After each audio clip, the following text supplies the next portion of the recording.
मुस्लिम दोस्त की कार को बेचकर बना डीएम। लेकिन 7 सालों बाद जब उस मुस्लिम व्यक्ति के घर पहुंचा तो नजारा देखकर सबके होश उड़ गए। क्या है इस घटना के पीछे का रहस्य, जो हिंदू मुस्लिम नफरत को नहीं बल्कि एकता को दर्शाती है? इस घटना की शुरुआत होती है रफीक और विकास नाम के 2 दोस्तों से, जो बिहार के एक छोटे से शहर में रहते थे। दोनों ही बचपन में स्कूल में साथ पढ़ते थे। लेकिन रफीक के पिता बहुत बड़े आदमी थे। वे जमींदार थे और घर बनाने का काम करते थे। उनके पास बहुत पैसा था, जिसकी वजह से रफीक रोजाना स्कूल साफ सुथरे अच्छे कपड़े पहनकर आता था और उसका पूरे स्कूल में भी बहुत अच्छा खासा सम्मान था। लेकिन वहीं पर विकास एक गरीब घर के किसान का बेटा था, जिनकी आर्थिक स्थिति बहुत खराब थी। विकास के पिता कर्ज में डूबे हुए थे।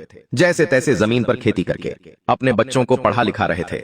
उनका सपना था कि विकास एक दिन बड़ा होकर बहुत बड़ा डीएम ऑफिसर बनेगा, जहां वह सभी गरीबों के साथ न्याय करेगा और हम जैसे गरीब किसानों को आगे बढ़ने में मदद करेगा। वह अपने बच्चों को दिल से पढ़ा रहे थे। यहाँ पर विकास और रफीक आपस में बहुत अच्छे मित्र थे। जब भी रफीक को विकास की जरूरत होती तो विकास दौड़ा चला आता, और जब विकास को रफीक की जरूरत होती तो रफीक भी देर नहीं लगाता था। वैसे तो उन दोनों के धर्म अलग थे, लेकिन धर्म की दीवारों से ऊपर जो सबसे मजबूत थी वो थी उन दोनों की दोस्ती। वे बचपन से ही साथ खेले थे और साथ खेलते खेलते ही बड़े हुए थे। जहां पर विकास की जिंदगी में कोई समस्या आती तो रफीक और उसका परिवार खड़ा रहता था। एक समय ऐसा भी आया जब उसके पिता के पास स्कूल की फीस भरने के पैसे नहीं थे। तब रफीक द्वारा निवेदन करने पर रफीक के पिता ने विकास के स्कूल की फीस भी भरी थी। इसीलिए विकास का पूरा परिवार उस मुस्लिम परिवार का बहुत अग्रणी था। दोनों अच्छे दोस्त साथ में बड़े हुए, भले ही उनके बीच में अमीरी और गरीबी की असमानता थी, लेकिन उनकी मित्रता में कोई भी कमी नहीं थी। इधर विकास अब पढ़ने के लिए दिल्ली जाना चाहता था। वो एक बड़े कॉलेज में एडमिशन लेना चाहता था, लेकिन उसके माता पिता का कहना था, बेटा हम गरीब लोग हैं, हमारे पास इतने पैसे नहीं है कि हम तुम्हें इतने बड़े कॉलेज में दाखिला दिलवा सके। वैसे ही बहुत सारा कर्ज हमारे सर पर है, और अगर अब हमने और ज्यादा कर्ज लिया तो जमीन बेचने की नौबत आ जाएगी। तब विकास निराश हो गया, लेकिन अपनी माता पिता की स्थिति को वो समझ रहा था। वो उनसे प्रेम करता था और उनकी हाँ में ही उसने खुद की हाँ मंजूर कर ली और रफीक को कहा कि मैं और आगे नहीं पढ़ पाऊंगा। लेकिन रफीक पैसों के मामले में बहुत भाग्यशाली था। उसके पिता दिल्ली के हर कॉलेज में उसका एडमिशन कराने को तैयार थे खाई। लेकिन रफीक ने एक जिद करी कि जब तक विकास मेरे साथ नहीं आएगा तब तक मैं बाहर पढ़ने के लिए नहीं जाऊंगा। उन दोनों के बीच गहरी मित्रता थी। रफीक के पिता परेशान हो गए। तब उन्होंने कहा कि ठीक है, विकास की पढ़ाई का सारा खर्चा भी हम उठा लेंगे। लेकिन विकास अब और ज्यादा आसान नहीं लेना चाहता था, इसलिए उसने मना कर दिया। यहाँ पर दोनों की राहें भटकती हुई नजर आ रही थीं। लेकिन फिर एक उम्मीद की नई किरण नजर आई। रफीक के पिता ने एक एनजीओ के संस्थापक को विकास के पास भेजा। दरअसल वो उन विद्यार्थियों की मदद करते थे जो पढ़ाई लिखाई में तो बहुत अच्छे हैं, लेकिन किसी आर्थिक तंगी के कारण कॉलेज की फीस न दे पाने के कारण आगे नहीं बढ़ पा रहे थे। जब विकास के उनके साथ मुलाकात हुई तो उसकी अच्छी मार्कशीट ने उन्हें बहुत प्रभावित किया, और अपने दम पर स्कॉलरशिप पाकर विकास भी दिल्ली के एक बहुत अच्छे कॉलेज में दाखिला ले पाया और रफीक की इच्छा भी पूरी हो गई। आखिरकार भगवान ने दोनों का साथ दिया। विकास का परिवार भी बहुत खुश था। वे दोनों दिल्ली के बहुत अच्छे महाविद्यालय में विद्या अर्जन कर रहे थे। लेकिन विकास का सपना कुछ और था।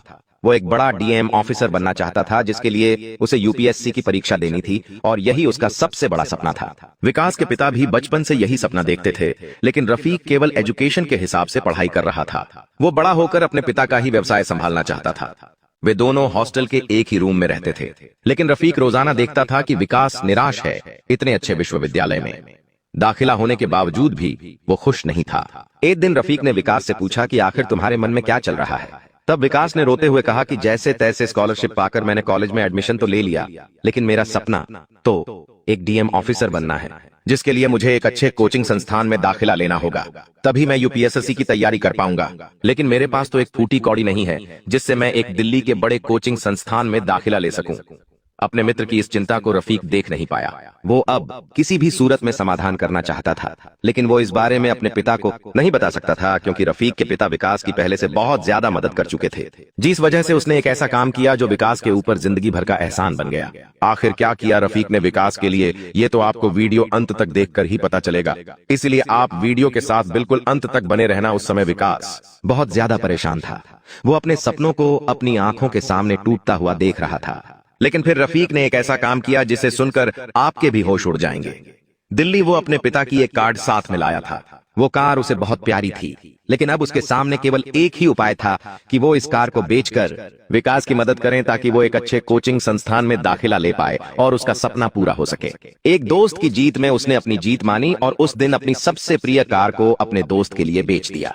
रफीक ने वो कार बेची तो उसे 8,500 प्राप्त हुए, क्योंकि वो एक बहुत महंगी कार थी।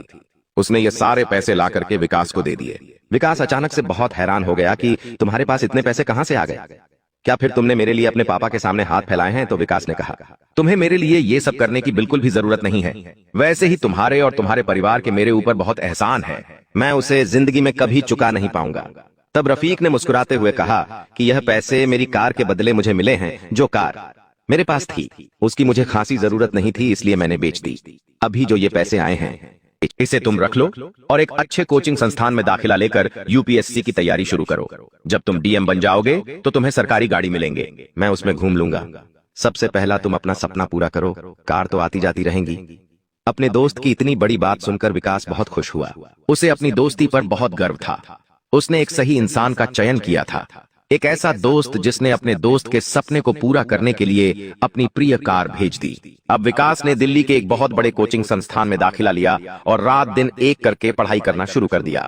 उसकी जिंदगी का अब एक ही लक्ष्य था, किसी भी सूरत में अपने माता पिता का सपना पूरा करना।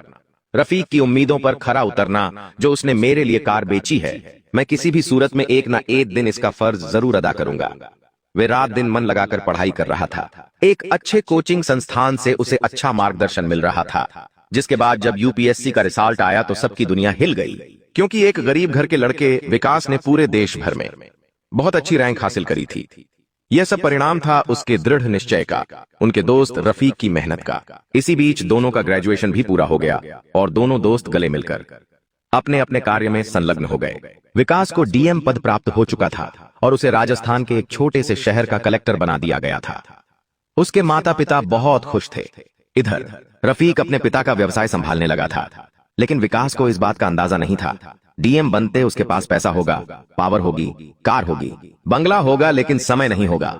उसे रात दिन अपनी ड्यूटी पर पदस्थ रहना पड़ता था। उसे दिन के 15-17 घंटे काम करना पड़ता था और कभी कभी समय मिल पाता था कि वो अपने माता पिता से कॉल पर बात कर सके। लेकिन समय पर वो अपने शहर में पैसे जरूर भेज दिया करता था, लेकिन कई साल गुजर चुके थे। एक बार भी मौका नहीं बन पाया कि विकास फिर से अपने गांव शहर आ सके, अपने माता पिता से मिल सके, रफीक से मिल सके। सब लोग उसका इंतजार कर रहे थे, लेकिन अब सबको ऐसा लग रहा था कि डीएम बनने के बाद विकास बदल चुका है। उसे पैसों का घमंड आ चुका है, या फिर वो अब हमसे बड़ा आदमी बनने के बाद नहीं मिलना चाहता। इसी बीच 7 साल गुजर चुके थे, लेकिन कोई भी विकास के मन के भाव को समझ नहीं पा रहा था। वो अंदर ही अंदर बहुत ज्यादा निराशा महसूस कर रहा था, क्योंकि एक दोस्त जिसने अपनी कार बेचकर उसे डीएम बनाया, वो उसी की मदद नहीं कर पा रहा था, उसी से नहीं मिल पा रहा था। उसे मन में बहुत ज्यादा निराशा थी। लेकिन 7 साल की ड्यूटी निभाने के बाद विकास ने आखिरकार एक फैसला लिया कि वो 1 महीने के लिए डीएम पद से छुट्टी लेगा। उसने अपनी रिपोर्ट में मेडिकल कंडीशन बताई और आराम करने के लिए घर जाने को दर्शाया, जिसके बाद आखिरकार डीएम बनने के 7 साल बाद उसे फिर अपने घर पर जाने की अनुमति मिली। वो बहुत खुश था। सबसे पहले जब वो अपने घर पहुंचा तो अपने माता पिता के उसने चरण स्पर्श करे। उसके चेहरे पर रौनक थी और विकास एक बहुत बड़ा आदमी बन चुका था। तभी उसने अपने पिता से कहा कि रफीक कहाँ है? मुझे तुरंत अपने दोस्त से मिलना है। पिछले 7 सालों में मैंने उसे बहुत याद किया है, मुझे उसकी बहुत याद आती है। किसी भी हाल में बस मुझे उससे मिलवा दो। लेकिन विकास के पिता अचानक भावुक हो गए। उन्होंने अपनी आंखें नीची कर ली। तब विकास पूछने लगा कि पिताजी मुझे बताइए, आप ऐसे क्यों कर रहे हैं? रफीक को क्या हुआ है? तब उसके पिता ने जो सच्चाई बताई उसे सुनकर आपके भी होश उड़ जाएंगे। आपको भी समझ आएगा, समय किसी का सगा नहीं है। आज नहीं तो कल, कल नहीं तो कल रंग राजा बन सकता है और एक अच्छा खासा राजा भी रंग बन सकता है। यह कहानी उसका जीता जागता प्रमाण है। विकास के पिताजी ने बताया कि एक समय पर जब तुम उसके साथ पढ़ते थे, उसके पिता बड़े जमींदार थे।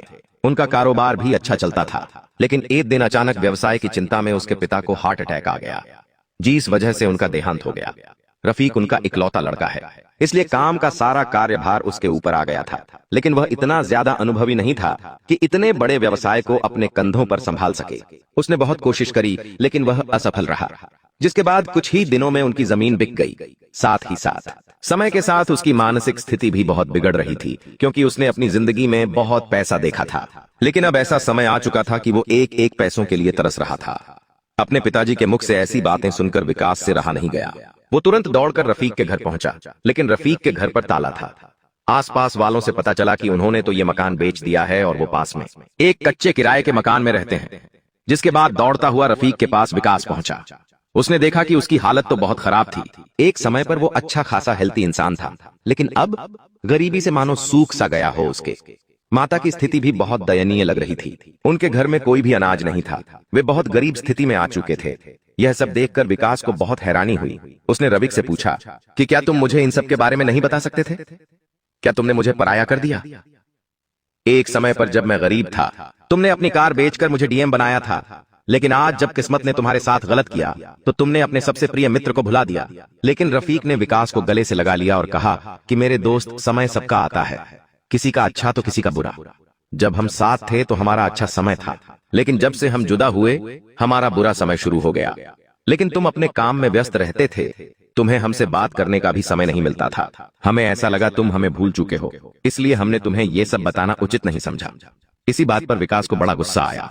वो जानता था कि रफी के और उसके पिता को उसके ऊपर कितने ज्यादा एहसान हैं। वो उन एहसानों को अभी तक भूला नहीं था। उसने रफी को समझाया कि अब मैं आ गया हूं, तुम्हें चिंता करने की जरूरत नहीं है, अब मैं सब कुछ सही कर दूंगा। उस समय विकास अपने पिछले 7 साल की कमाई अपने साथ लेकर आया था। वो पैसा जो उसने हर महीने बचाया था, वास्तव में वो पैसा वो रफीक के लिए ही बचा रहा था, क्योंकि उसने 8.5 लाख उसे कार बेचकर दिए थे। विकास चाहता था कि वो 8.5 के 20 लाख रफीक को प्रदान करें और 7 साल में 10 लाख की बचत करके वो ये सारी बचत रफीक को देना चाहता था। जिसके बाद उसने तुरंत अपने घर से पैसे मंगवाए और रफीक को सौंप दिए और कहा कि यह तो तुम्हारे एहसान के सामने बहुत छोटी राशि है, अभी तो मेरा और भी ज्यादा एहसान बाकी है और मैं उस एहसान को चुका कर रहूंगा। जिसके बाद रफीक ने वो पैसा लेने से मना कर दिया, लेकिन हालातों को मद्देनजर रखते हुए आखिरकार उसने पैसे ले लिए। जिसके बाद उनकी जिंदगी थोड़ी सुधरी। रफीक के अच्छे कर्म का अच्छा फल लौट कर आया। एक समय पर जब उसने अपनी अमेरिका सही इस्तेमाल किया था, एक गरीब लड़के की मदद करके उसे डीएम बनाया था। लेकिन आज रफीक के बुरे समय में वही गरीब लड़का डीएम बनकर उसके काम आया था। ये प्रकृति का सबसे बड़ा न्याय था। यहाँ पर उस शहर में उन्होंने एक छोटा सा घर लिया, लेकिन अभी भी रफीक के पास कोई काम नहीं था, क्योंकि वो अपने पिता के व्यवसाय को पूरी तरह से डूबा चुका था। जिसके बाद फिर से एक बार विकास ने अपने दोस्तों की मदद करी और रफीक को अपने सरकारी ऑफिस में एक पद दिलवा दिया, जहां पर उसे कागजी कार्यवाही को संभालना होता था। महीने की तनख्वाह Rs 60,000 थी, जो कि वास्तव में उसकी जिंदगी बदलने वाली थी। जहां एक समय पर रफीक और उसके पिता बचपन से लेकर अभी तक विकास पर मेहरबान होते आए थे, अब एक ऐसा समय का पहिया घूमा था कि विकास ने रफीक की जिंदगी बदल दी। यानी कि हम जो करते हैं वो व्यर्थ नहीं जाता। आज नहीं तो कल उसका अच्छा फल जरूर आ जाता है, जिसका जीता जागता प्रमाण हमें आज की इस कहानी से देखने को मिलता है। आप हमें नीचे कमेंट बॉक्स में जरूर बताना आपको इस घटना से क्या सीखने को मिला। अगर वीडियो पसंद आई तो लाइक कर देना, साथ में चैनल को सब्सक्राइब करके बेल आइकॉन को प्रेस करना बिल्कुल भी ना भूले, ताकि आपको हमेशा ऐसी सत्य घटनाएं देखने को मिलती रहे। अभी के लिए सभी दर्शकों को बहुत बहुत धन्यवाद।